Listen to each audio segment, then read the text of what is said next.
বিরাট এখন খালি ব্রাজিলের গোলটা ঠেকানোর ব্যবস্থা করো। আর একটা গোল আমাকে দিতেই হইব। এমনি তো ম্যাচ দিতুম কেমনে, যেমনি ওকে বিরাট কোহলি দুর্নীতি করে গোল ফিরে দিব, আর্জেন্টিনারে দিতে দিব।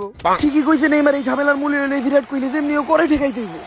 বিরাট আরে আনুষ্কা, তাড়াতাড়ি বাংলাদেশে চলো, বাংলাদেশ আর ইন্ডিয়ার 3 নম্বর ম্যাচ খেলার বাকি আছে।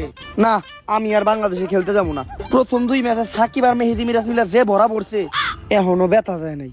আর আমার চুরি করার দক্ষতার লেগা আমি তো এইবারকার ফিফার রেফারির দায়িত্ব পাইছি। টাকাও বেশি, মজাও আছে। আর যার এমন চাই তার এই হলুদ কার্ড দেই, কোন নিয়ম কানুন মানি না, পুরাই আর্জেন্টিনা নেদারল্যান্ডের ম্যাচের মতো। বিরাট তুমি যাইবে কিনা বলো? আমার বান্ধবীরা ইনস্টাগ্রামে মেসেজ দিয়ে বলে তোর জামাই পারে না। আরে বাংলাদেশের লোক ভালো খেলতে, কিন্তু এই জায়গায় যে আমার বিশ্বকাপ। বিরাট তুই যদি আজকে আমার লোকে না যাস, তুই এই বিশ্বকাপই খেল, তোর বিশ্বকাপ আরেকজনে খেলবো। মেসি ভাই, কষ্ট মষ্ট করে এই ম্যাচটা আপনারাই খেলেন। আপনি করে এখন আমি বিশ্বকাপ পাইতে গেলে আমার বিশ্বকাপ আরেকজনে নিয়ে যাইব।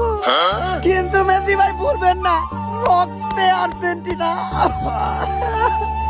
নেইমার মিশন সাকসেসফুল, রক্তে ব্রাজিল। হ্যাঁ বুঝতে পারছি ব্যাপারটা, এই ছিল তাহলে আনুষ্কার মনে। Thank you madam, love you. Messi ভাই বিরাট তো গেল গা, আর নেইমার তো পেনাল্টি শট মিস করে না, শট দিলে গোল হইব। এখন আমরা ম্যাচ জিতবো কেমনে? দাঁড়া একটা ব্যবস্থা করতেছি।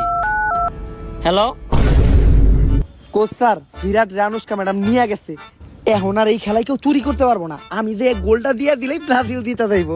দাঁড়াও নেইমার, পেনাল্টি তুমি দিতে পারবা না। কেন? তুমি শট দিবে একদম শেষেরটা, কারণ ওই সময় খেলার প্রেসার তুমি ছাড়া অন্য কেউ নিতে পারবো না। কিন্তু শটই তো হইবে একটা। তুমি বুঝবা না এটা। এই মার্কিনি শট দে।